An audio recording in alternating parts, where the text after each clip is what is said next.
Buenas tardes, estamos en Pamplona con Diego Gil para las historias de vida. Si haces el favor de presentarte. Mire, soy Diego Gil Sánchez, nacido en Madroñera, Cáceres. Hacía muchos años que no venimos de allí. Mis padres eran pastores y yo también, por supuesto. A los 13 años nos venimos de allí, a la parte de Vizcaya. Después, pues bueno, por las cosas de la vida, conocí a mi mujer, la que hoy estoy muy contento de estar con ella. Y ya nos casamos y estamos aquí en Pamplona desde el 75.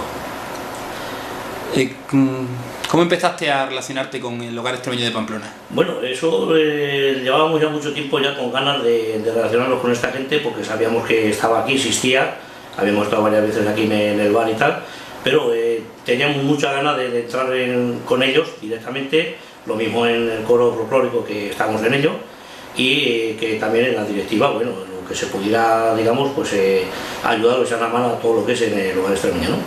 Y claro, ya últimamente pues ya me jubilé, ya no trabajo, y mi mujer ya me convenció y estamos aquí hace un año y estamos muy contentos.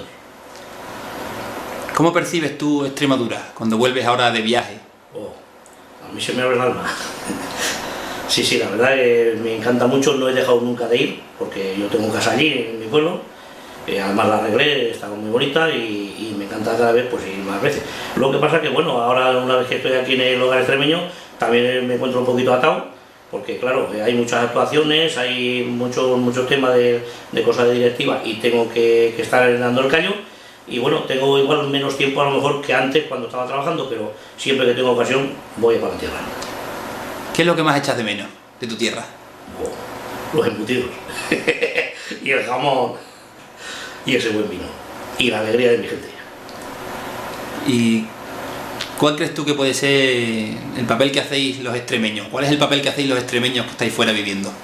Bueno, yo por mi parte, por ejemplo, lo que pretendo y he pretendido siempre es que la alegría y la cosa de nuestra tierra siga estando donde está, y que aunque estemos lejos, seamos mejor. Muchas gracias.